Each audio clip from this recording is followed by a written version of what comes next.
Good morning, everyone. Good morning. There might be a few other people who come in, but being the punctual people that we are, we're going to start on time. So let me just say, just talking to a couple people, it's fun to see both new people and people returning from previous workshops that we've had. So it's good to have everyone here. And I just had this conversation where we were talking about with some of our returning visitors and the different challenges that the tools have helped them with that's been useful. And I said, you know what?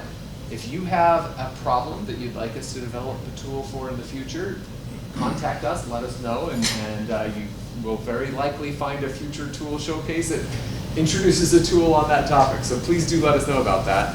Before I introduce Shawn, let me also just quickly point you to your handouts here. So on the right side, you will find more information about Shawn and the work that he does, and I'll be introducing him momentarily. And you'll also find the tool that we're using today is the team alignment tool.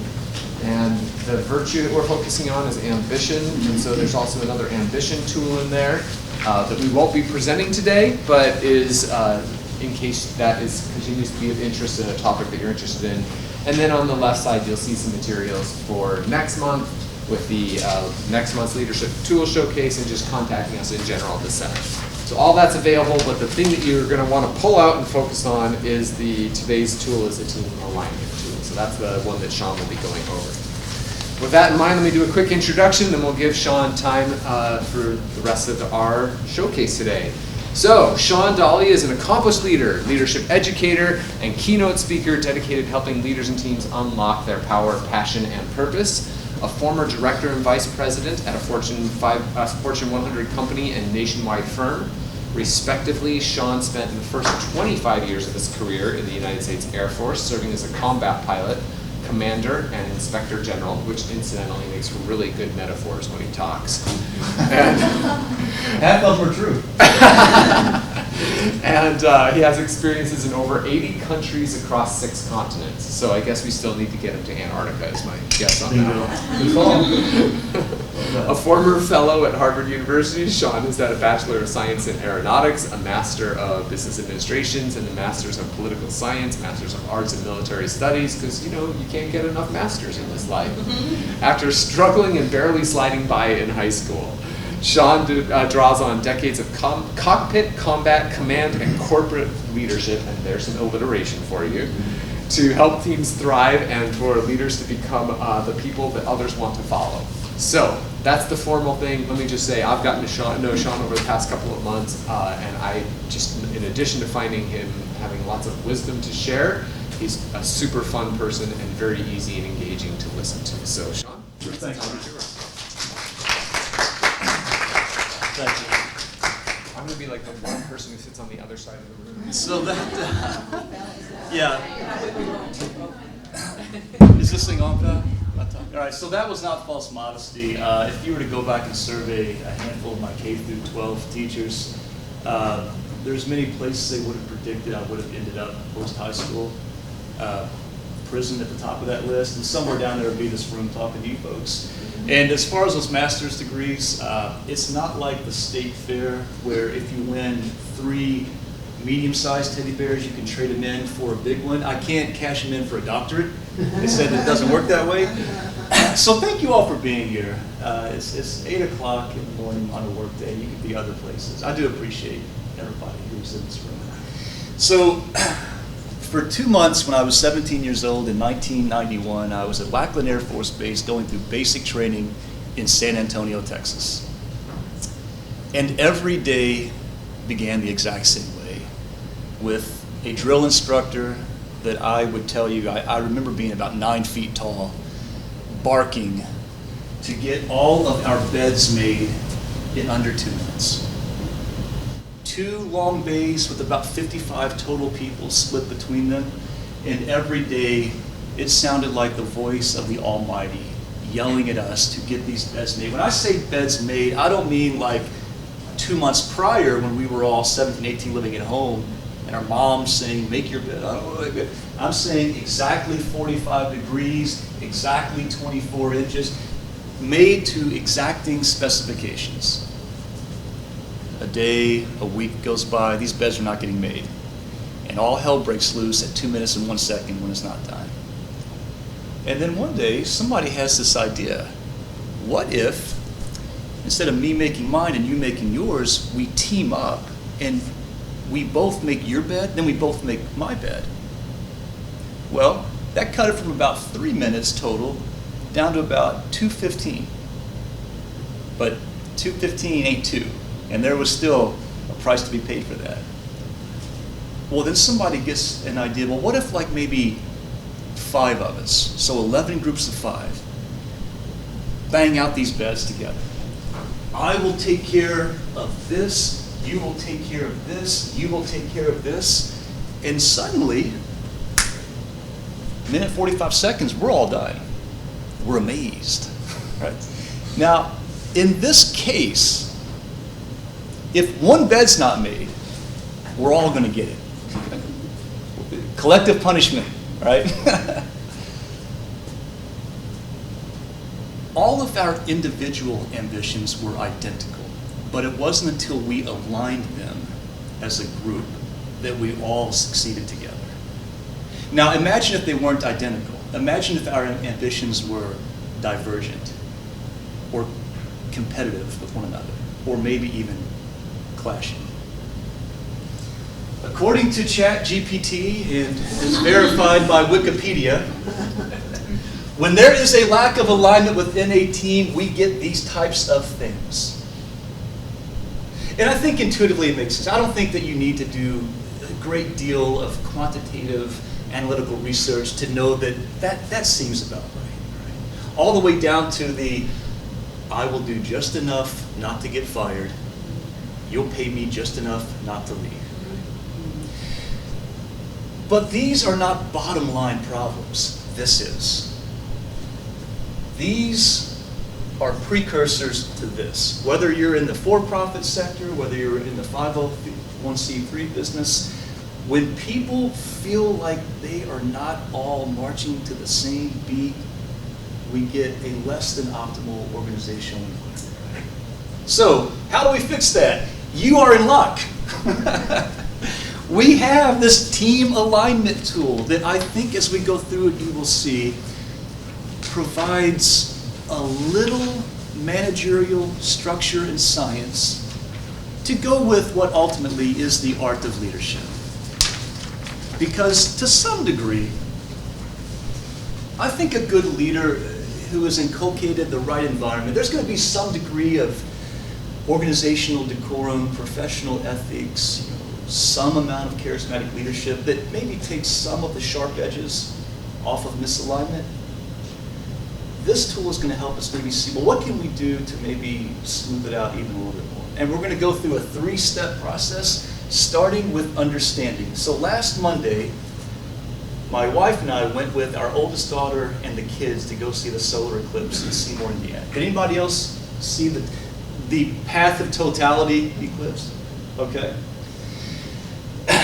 Oh, God love her. My 3-year-old granddaughter is in that why stage. Where are we going? We're going on a road trip. Why? To go see the eclipse. Why? To do something as a family. Why? And eventually she got to the why that made me say, well, because I want to spend time with you all, because I love you all more than anybody on earth. I had never articulated it that way. I think it was implied, but because she kept, no, I'm not satisfied. I'm not satisfied. Eventually it got to, you know what, I think this is actually the prime motivator. Now there was something in its own sake, the total eclipse by itself was something magical, but I didn't go alone. There's a reason we were together. And what I have found is that in large measure, as a leader, if you ask your people what they want, they'll usually tell you. But if they trust that you truly have their best intentions, they may actually share with you why that is. And as leaders, I do not know that we have the luxury of ever growing out of the why stage. We don't want to pry.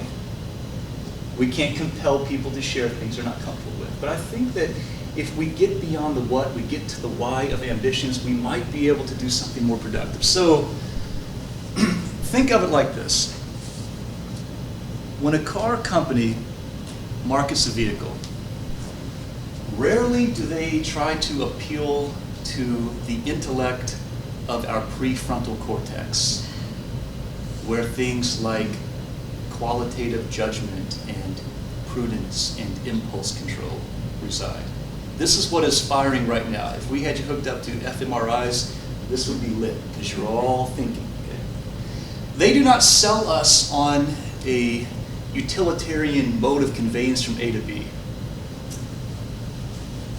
They appeal to the limbic system within the interior of our brains, the seat of all our emotions. And they don't sell us a car, they sell us courage, independence, rugged adventurism. Shawn, would you say that you are cavalier? Have you seen my truck? Right? That's what they sell us, right? Because they know that it works. Because this is primal and this is powerful. That is easily distracted. They will sell us on our emotions, and then we will come up with retroactive ways to logically justify what in our hearts we always wanted to do. I think ambitions are somewhat the same way.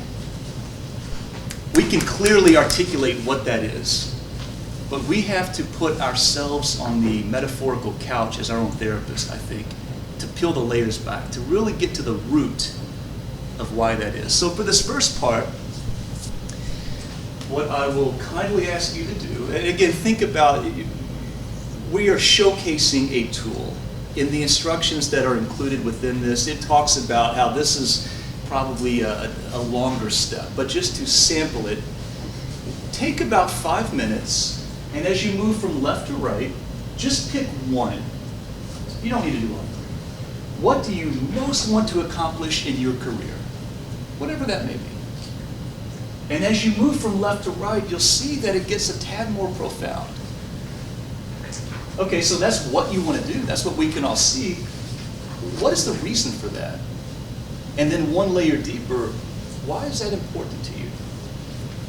Then do the same thing for, okay, well, in the capacity that you find yourself in right now, what do you most want to accomplish? And again, some of you may not be on a team per se. I know folks like Vivian are solopreneurs, but think about something that would resonate, that's germane to, your own journey. Take a few minutes to do that, and then once you're done, just have like a conversation with some folks at your table to see what this triggered, and then we'll bring it back and have a group discussion, and then move on to the next step, which is plotting. I recognize that sometimes this can actually get into, for some people, based on the ambition, a sensitive area. Nobody will be compelled to share anything they don't feel comfortable sharing. You have my assurance.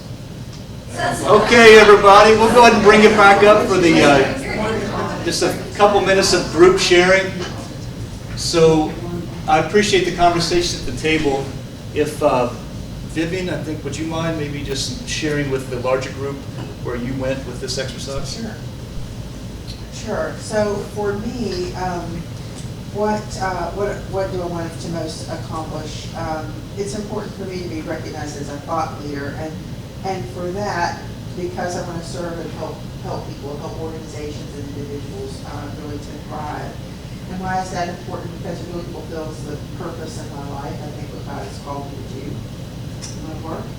And as an affiliate, like Shawn, with the Center for Positive Leadership, because I'm a solopreneur, I used my team work there as my team. And so what do I want to most accomplish? I want to contribute to the betterment of leadership in organizations in the world. And what's the reasons why I want to accomplish that? It's because the collective effort expands the knowledge. And why that's important is it also helps me continue to grow. So, thank you, Vivian. Very good. Yeah. That's the right answer. So, what? Thought leader. That's an aspirational ambition. Okay. That is a noun. What are the reasons? She wants to serve. Serve is a verb. And then she went one level deeper. She said she felt called by God to do this.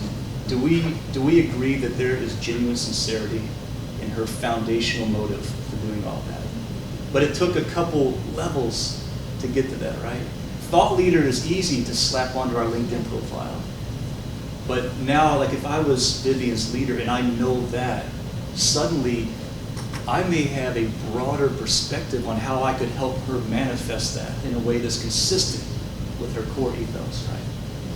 So thank you all for doing that, and we'll see now how we transition from understand to plot, how this begins to build a little bit. So two hikers are standing at the base of a mountain looking up at the peak.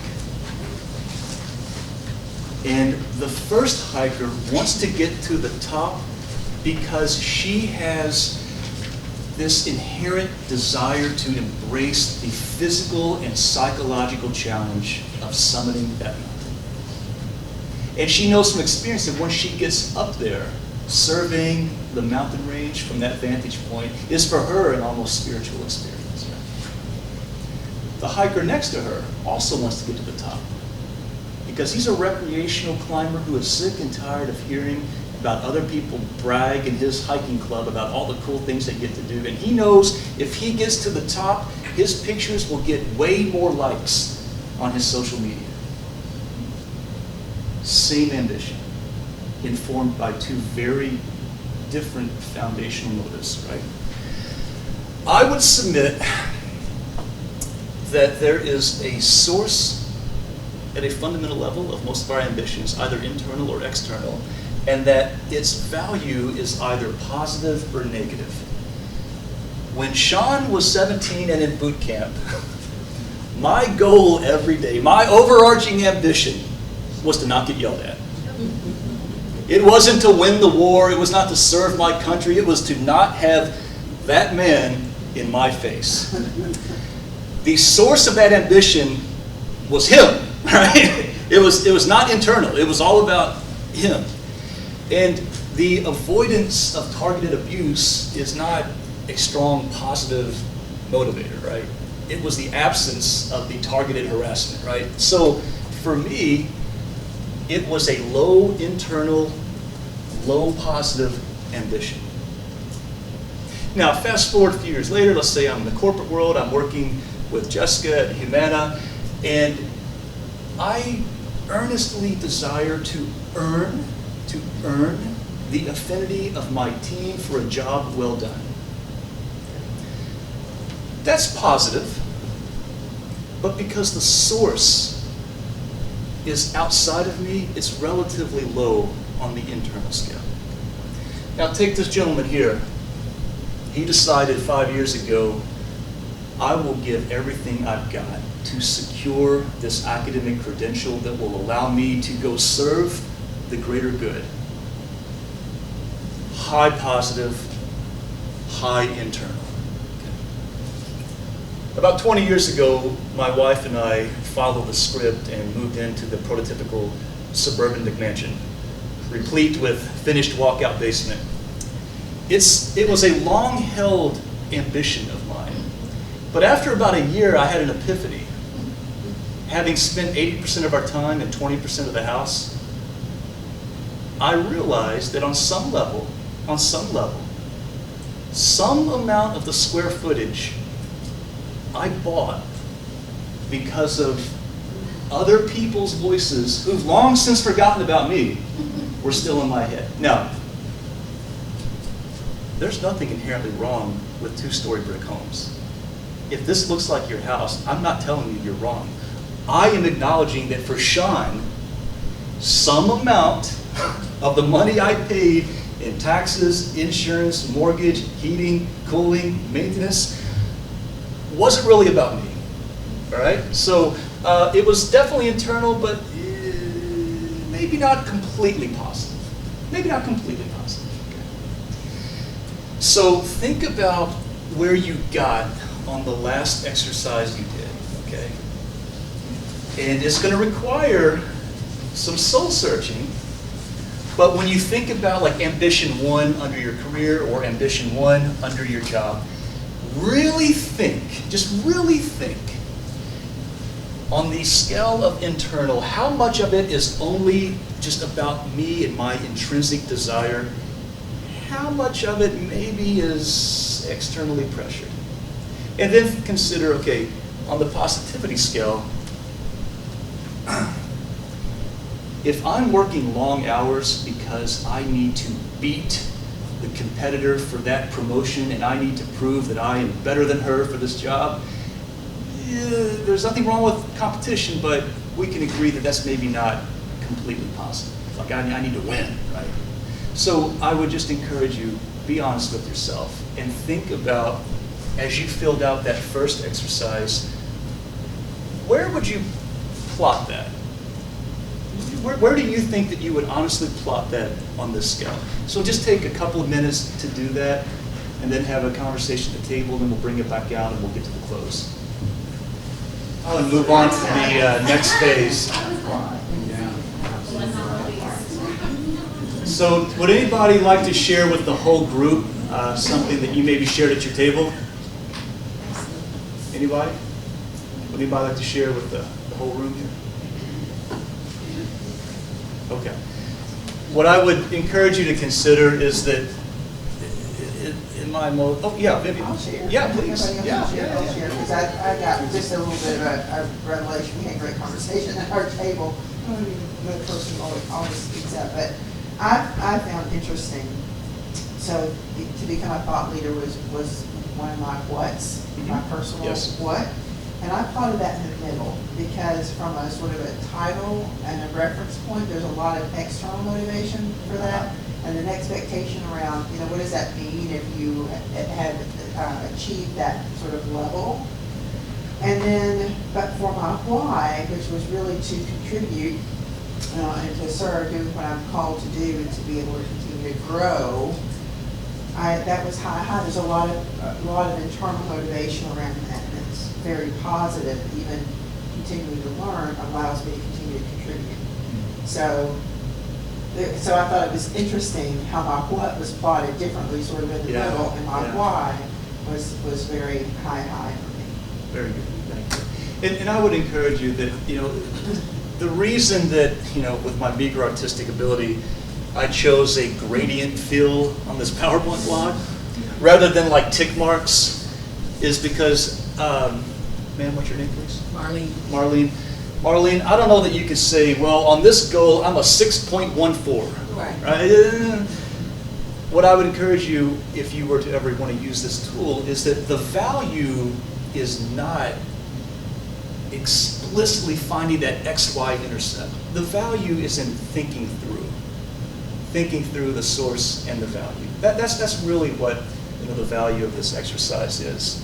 And so as we move then to alignment, and thank you for moving to this side of the room, because with Ron, Ryan, and I over here, it looked like a middle school dance. He was a wannabe. I didn't want to choose the Bengals, the Ravens, the Colts. You try not to alienate. You never know who's going to be in the room. The Buffalo Bills are about to break the huddle. It's third down. They need 6 yards. They will all either get that first down together or not get that first down together. So once that play is called in, whether they all loved it, they all hated it, they are in front of 60,000 people, in front of 3 million people watching. They have like this professional drive to do their job individually, because if not, that 4K ultra high def slow-mo replay is going to out them, right? Now imagine the same people in a preseason meeting. He's thinking about renegotiating his contract. He's thinking about how to displace the starter in front of him on the depth chart. He has his agent shopping him around to other teams in the league for more money, more playing time. In this scenario, a little bit different proposition. When I was flying, if I was leading a 4-ship formation on a low level, and all of a sudden there was a lightning bolt off the nose of the aircraft, and I keyed the mic and said, Derby 20 flight, in place 90 left now, my wingman would go 2, 3, 4, right? And I could say, wow, Shawn, I'm really good at aligning my team. Well, that was a very tactical, short-term exercise that was mainly being driven by external pressures. What we're talking about is a little bit harder. That strategic, longer-lasting alignment. So this will be more of a discussion, but at a minimum, when we think, if we have understood what we think our team members want, and we have some sense to the degree that they were willing to share what that source and value is, now we can begin to capture as a team all of our ambitions. And at a minimum, we need to deconflict them. Like at a minimum, they cannot be at odds day to day. In a perfect world, we actually synergize them. We take two ambitions and we figure out, you know what? If 1 + 1 = 3, well, let's do that. But at your table, I'll ask you to maybe just look at these questions. This would be kind of shifting out of gears here. If you were using this tool with your team, this is the stage you get to where you think, okay, whose individual ambition could we adapt to a specific group objective? Maybe can we broaden it? Within those, are there ways that we can shift in ambition so it's a little more positive, a little more internal? And then ultimately, how do we get all of them on the same page, moving in the same direction? So let's take a few minutes, and we're at a disadvantage given that we're not actually on working group teams. But think about what you wrote down and just try to like simulate if you 3 were a team, if you 4 were a team, if you 5 were a team, look at what you wrote down and think, okay, well, where could there be some conflict? Where's some divergence? Where's some competition? What would be some obvious or creative ways that we can maybe nest these within one overarching goal? And so just have that conversation. You can use these questions, and a more verbose version is actually in your tool, but use this to maybe guide the conversation for a few minutes. All right, folks, let's go ahead and we'll wrap up. We'll have a discussion about the tool in general. It's a good sign. It's a good sign that the conversations have enough momentum they want to continue, but in the interest of your all's time. So if I heard it once, I heard it 10 times. Trust, right? A tool, I think, is a characteristic of any tool is it assumes the character of the person wielding it. This tool in the hands of somebody who is a leader has not earned and sustained trust is useless. Because at best, somebody may tell you, I want to be a director. I want to be a VP. I want to be the head coach. Without trust, they're not going to pull the curtain back very far on what is underwriting that. And I truly believe that if we as leaders don't have some idea in general about what is beneath the surface, we can never probably most optimally provide people those opportunities to align that. So let's, in the few minutes we have left, I'll just open it up to any questions or comments about the tool and the topic in general, and then make sure I turn it back over to you with time to get out of here about now. Yes, ma'am. So what you just said is so awe-inspiring. When you said the tool assumes the character of the person using it, can you expand on that? Put a loaded weapon in the hand of a gangbanger who's going to knock off a liquor store versus put that same weapon in the hand of a woman who's home and intruders coming into the house. Same tool, 2 different people. One is righteous, one is not. So in leadership, I have found that any type of tool, when wielded by somebody with the right motives, is more effective than when somebody is like, well, they're sending me to management training. Okay, here's these tools. Let me come into my team and try to like lay this on top. Well, if there is not like true, sincere intent behind it, the tool's not going to solve the problem. Before I was a pilot, I was an aircraft mechanic from age 17 to 21. Not good at it. Was not good. Limited mechanical aptitude. I had access to all the same tools as the smart guys. You would not want to put your family in a plane that I had changed a fuel pump on. So the tool is just that. And you know what, and to be fair, I doubt that I was smart enough to coin that phrase. I probably picked that up somewhere. That's probably Googleable, but I do believe it's true. Yes, ma'am. What are your suggestions to apply this tool? Is it coaching sessions, annual reviews with my team? Yeah. So recommended usage or application. Yeah. So as it spells out a tad in the instructions, this is something you probably don't want to spring on them, like kind of the way we did today. You'd want to talk to them about it, give them the chance on their own to work through, the exercises, give them a little bit of guidance. But this is something they should probably show up to the meeting having already filled this stuff out, because then you all can jump into discussions about that and then the broader group alignment process. Absolutely, a one-on-one session allows for a more intimate and deeper conversation. But at some point, you all need to be in the same room together. Because, well, I'm afraid if she knows what his ambition is and he knows what hers is, at some point, we're adults. We just have to know.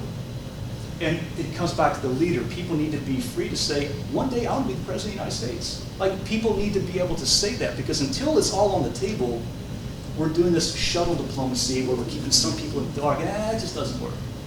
So again, trust will underwrite all of this, but maybe a one-on-one session to deep dive, but then a group session to align. Yes, ma'am. I agree. I think the context is really important and the trust is important. But I think that's the beauty of this tool, is that it's really radical, because ambition is a really dirty thing, I think, in corporate cultures. Yes. And we do keep it to ourselves, and we don't talk about it in the open. And it could be that we all report to the same leader, and we all want to be that leader one day. And that can create a lot of competition and toxicity. And so I think that's a really beautiful way to combat that, is to just be more open, one, about ambition, but two, to go deeper into our drives. Because that's where I think we can find more connection if we have similar drives or different drives, knowing those things, I think is really healthy for a team. When I was a leader, both in the corporate world and in the military, at some point I figured out that when I would do either mid-performance reviews or annual appraisals, there were two things I always communicated to my direct reports. Do not expect me to care more about your career than you do. Do not assume I'm a mind reader. You have to tell me what you want. And then that opens up the conversation. Okay, well, why is that? Because maybe what they want is not immediately attainable, but if I understand why, would this work? Oh yeah. So I think those are two non-negotiables, right? And again, I keep saying it all comes back to, they have to feel like I'm not going to openly mock them or cut their legs out. That's a dumb idea. Why do you want to do that? That's stupid. It's a horrible goal. Yes. What else? During those coaching sessions, if you tell them, don't expect me to hear about your career, what do you do? Kind of probe them to find out what they want to do. What if they tell you, I don't know what I want to do? I don't know what is my why? So how do you help them define that? And do you help them? Or you just cut them loose and tell them, come back to me when you figure it out? Tempting.